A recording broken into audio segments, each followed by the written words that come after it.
आज मैं फिर से एक नेक्स्ट वीडियो लाया हूँ बियॉन्ड गुड एंड एविल पे बाय फ्रेडरिक नीचे।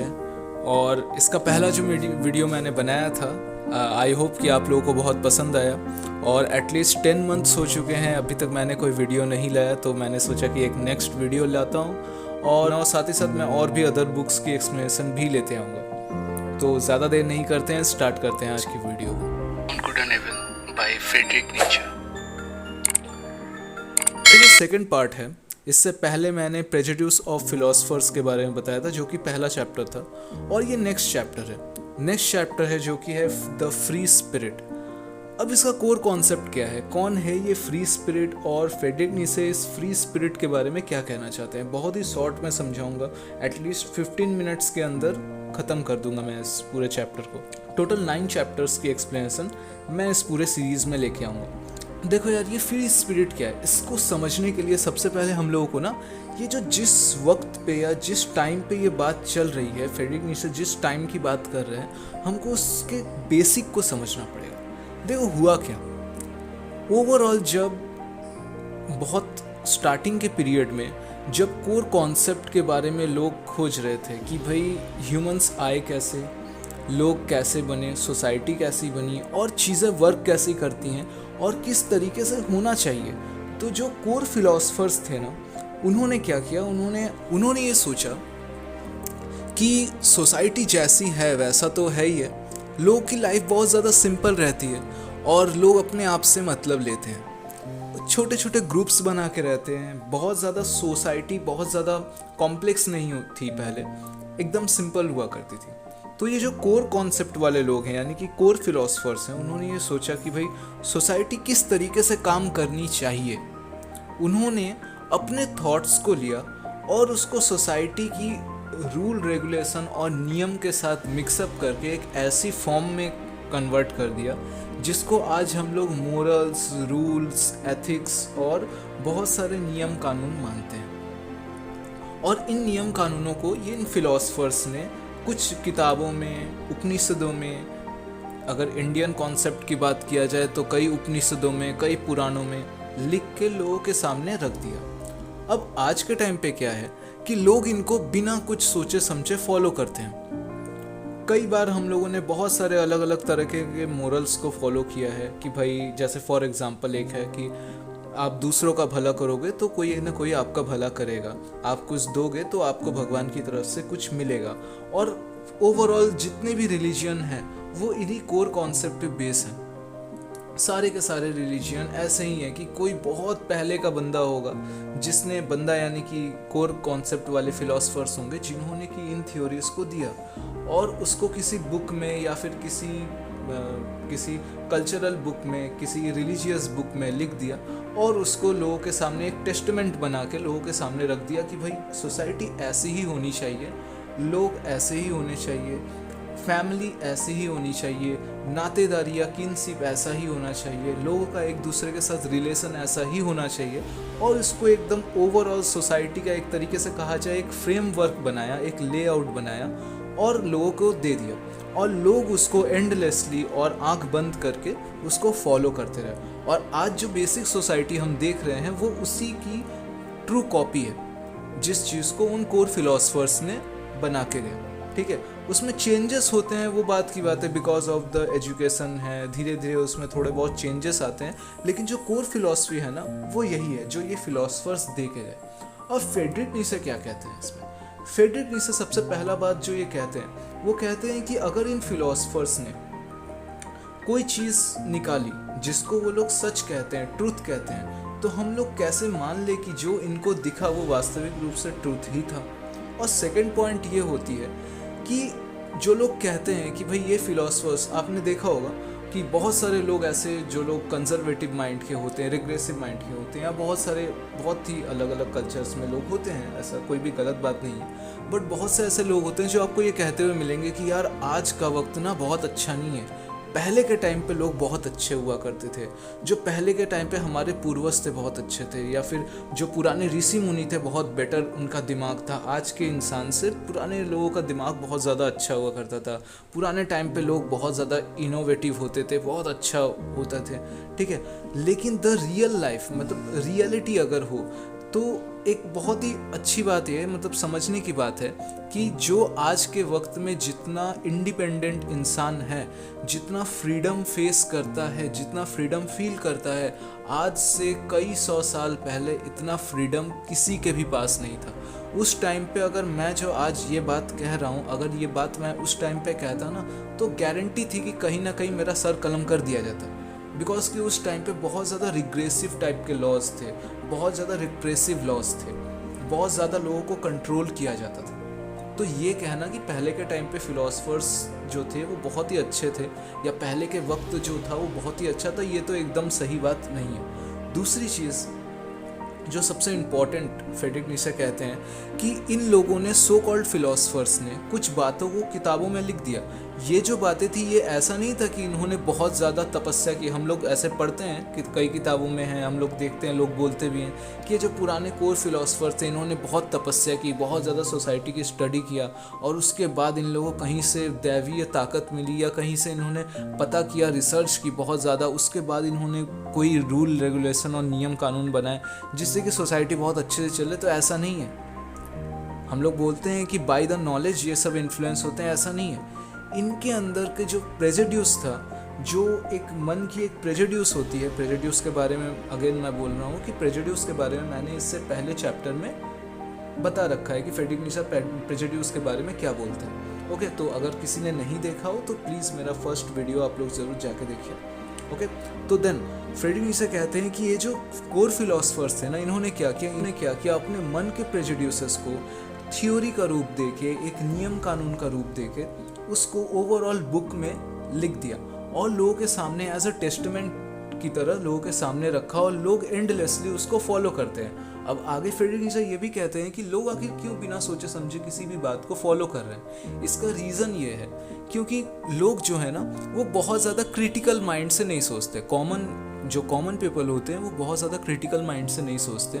उनके लिए बस ये है कि उनकी लाइफ की जो सबसे इम्पॉर्टेंट चीज़ है वो है उनकी फैमिली, उनकी लाइफ अच्छे से हो जाए। इसको the way of normal man या फिर द वे ऑफ लाइफ कहा जाता है, या द लाइफ ऑफ मैन कहा जाता है कि एक आम इंसान की ज़िंदगी बहुत ज़्यादा कॉम्प्लिकेटेड या बहुत ज़्यादा कॉम्प्लिकेशन वो झेलना ही नहीं चाहता। उसकी लाइफ की जो सबसे ईजी चीज़ है वो ये है कि भाई वो अपने फैमिली के साथ रहना चाहता है, वो एक अच्छी लाइफस्टाइल जीना चाहता है, और उसको मतलब हर तरह से उसको बस खुशी मिलनी चाहिए। बिकॉज ऐसा नहीं है कि कोई अब किसी रिलीजन के लिए अपनी जान देने को तैयार हो जाए। वो ऐसा क्यों करता है, उसका रीज़न ये है कि ये जो कोर फिलोसफर्स हैं इन्होंने अलग अलग तरीके के मोरल्स, अलग अलग तरीके के फॉल्सिफिकेशन, अलग अलग तरीके की झूठी बातें, इतनी सारे झूठ झपेट बातों को बोल के लोगों के माइंड वॉश किया है। इस तरीके से माइंड वॉश किया है कि आप देखोगे कि जो छोटे छोटे बच्चे होते हैं आज के भी वक्त में, आप देखोगे रिलीजियसली इतने ज़्यादा रिलीजियसली उनका इतना ज़्यादा माइंड वॉश किया जाता है कि आपको सुनने में आएगा कि किसी बंदे ने पूरे बीच सड़क पे जो है जो खास करके एक एग्जांपल ले सकते हैं, एक एग्जांपल मैं ले रहा हूँ कि जो आतंकवादी होते हैं उनका क्या है, 17, 18 साल के लड़के हैं, ठीक है। इनका इस तरीके से माइंड वॉश किया जाता है कि ये अपनी जान की बाजी भी लगा देते हैं। किसके नाम पे? रिलीजन के नाम पे। इसका रीज़न क्या है? इसका रीज़न ये है कि वो जो कोर फिलोसफर्स थे ना, उन्होंने इस तरीके के रिप्रेसिव नियम लेके आए सोसाइटी में, लोगों को ये बताया कि भाई आप ऐसे सिंपल लाइफ जी रहे हो, ये सबसे इम्पॉर्टेंट नहीं है। इम्पॉर्टेंट है आपका रिलीजन, इम्पॉर्टेंट है आपका कल्चर, वो सबसे ज़्यादा इम्पॉर्टेंट है। इंसान खुश है कि नहीं है इससे उनका कोई ज़्यादा लेना देना नहीं है। सबसे इम्पॉर्टेंट आपका रिलीजन, आपका कल्चर है। आपकी जान चली जाए कोई दिक्कत नहीं है, बट रिलीजन या फिर कल्चर होना ज़्यादा इम्पॉर्टेंट है।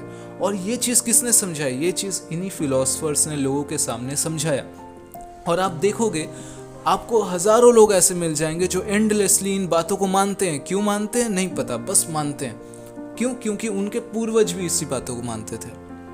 तो अगेन फ्रेडरिक नीचे कहते हैं कि ये जो चीज़ है ना, ये एक तरीके का फॉल्सिफिकेशन है जो कि इन सो कॉल्ड फिलोसफर्स ने लोगों के माइंड में माइंड वॉश करके रखा। और इवन एंडलेसली आने वाली जनरेशन भी इन चीज़ों को 100 साल, उससे ज़्यादा सालों तक फॉलो करती ही रहेगी। इसका रीज़न है कि जो ओल्ड फिलोसफर है इन्होंने एज अ टेस्टमेंट की तरह इन चीज़ों को दी। सेकेंड पॉइंट पे बात करते हैं कि द वे ऑफ लाइफ, या फिर कहा जाता है कि the life of man. Life of man कैसा है मैंने आपको अगेन बता रहा हूँ, ठीक है। The life of man Friedrich Nietzsche कहते हैं कि एक नॉर्मल इंसान लाइफ में बहुत ज़्यादा कुछ नहीं चाहता। एक नॉर्मल इंसान के लिए सबसे इम्पॉर्टेंट प्रायोरिटी होती है कि उसकी लाइफ आसानी से चल जाए, उसको उसकी फैमिली के साथ वो रह पाए, टाइम स्पेंड कर पाए, एक अच्छी खासी उसकी लाइफ हो और उसको खाने पीने और रहने में कोई दिक्कत ना हो। अगर ये चीज़ें किसी इंसान को मिल जा रही हैं तो वो कभी भी लड़ाई करने नहीं जाएगा, कभी भी कहीं किसी को मारने पीटने नहीं जाएगा, कभी भी वो किसी भी तरीके रिप्रेसिव या किसी भी तरीके एग्रेशन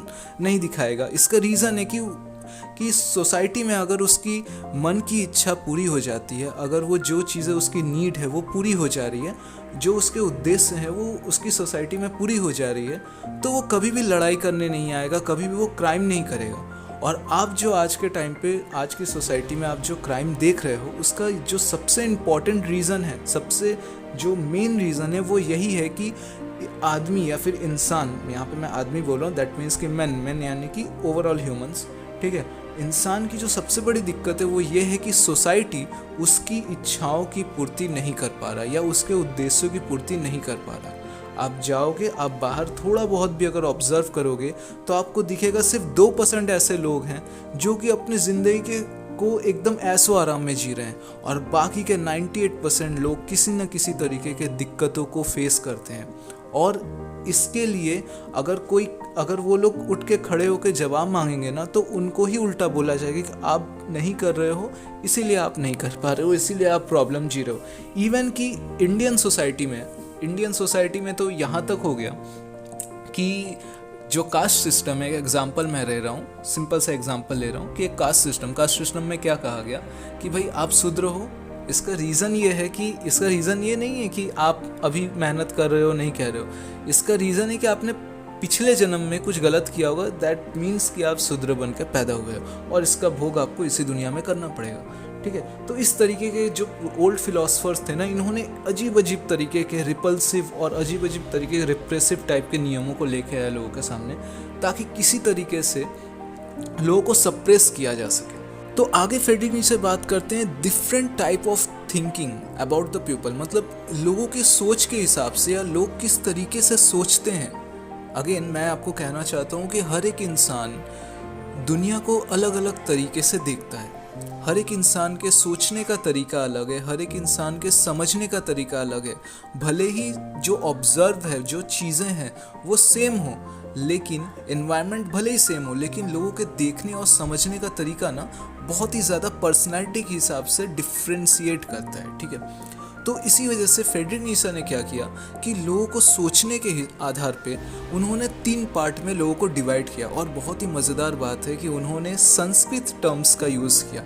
उन्होंने 3 टाइप के लोगों के बारे में बात की।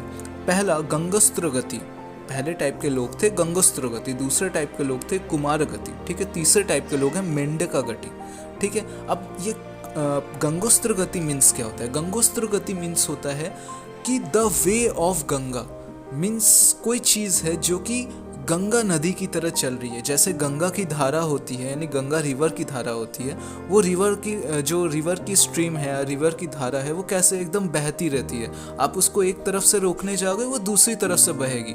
उसी तरह फ्रेडरिक नीशे क्या कहते हैं कि जो गंगोस्त्र गति टाइप के लोग होते हैं वो एक तरीके से ही नहीं सोचते, वो कई डिफरेंट टाइप के तरीके से सोच सकते हैं। अगर आप उनको किसी चीज़ पे रोक दोगे या फिर उनका इन्वायरमेंट चेंज कर दोगे तो वो उस इन्वायरमेंट के हिसाब से सोचना स्टार्ट कर देंगे या थिंकिंग अपना चेंज कर लेंगे। जैसे कि कुछ लोग हैं जो कि पुराने टाइप के लोग हैं, ठीक है। आप देखेंगे कि वो एक टाइम पे गांव में रह रहे हैं, पुराने तरीके का यूज़ कर रहे हैं, चीज़ों का यूज़ कर रहे हैं, और अगेन जैसे ही वो शहरों में आ गए तो उन्होंने शहर के हिसाब से अपने आप को एडजस्ट कर लिया।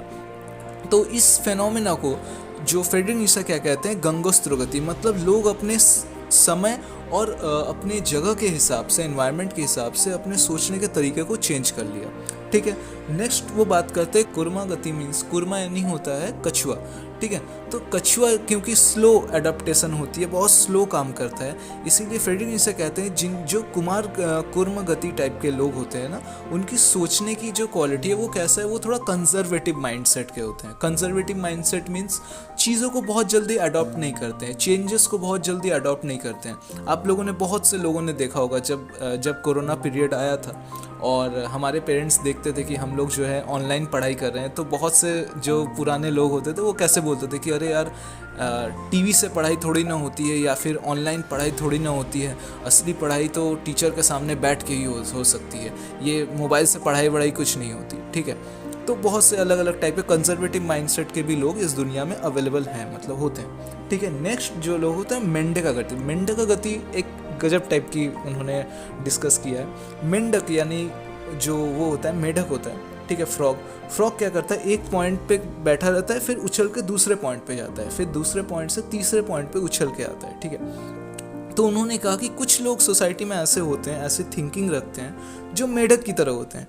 वो एक ही वक्त पे हो सकता है बहुत ज़्यादा प्रोग्रेसिव आइडिया रखते हैं और एक ही वक्त पे बहुत ज़्यादा हो सकता है कंजर्वेटिव माइंडसेट भी एक साथ उनका रखते हैं। जैसे फॉर एग्जांपल बहुत से ऐसे गांव के लोग हैं जिन्होंने क्या किया, जिन्होंने नए नए टेक्नोलॉजी को तो अडॉप्ट कर लिया। जैसे कि बहुत सारे मैं किसानों को जानता हूँ, बहुत अमीर अमीर किसान हैं, उनका पूरा फैमिली किसानों का है, ठीक है। वो क्या करते हैं, कार में चलते हैं, बहुत बड़ी लग्जरियस गाड़ियों में चलते हैं, लेकिन उनके लैंग्वेज अगर आप देखोगे, बात करने का तरीका एकदम गाँव के लोगों जैसा है, ठीक है। तो ये उन्होंने कहा कि फ्रॉग लाइक माइंडसेट वाले लोग हैं कि भाई उन्होंने अडॉप्ट तो कर लिया कुछ चीज़ों को, एनवायरनमेंट के कुछ चीज़ों को अडॉप्ट कर लिया, लेकिन कुछ चीज़ों में वो बहुत ज़्यादा कंजर्वेटिव माइंडसेट के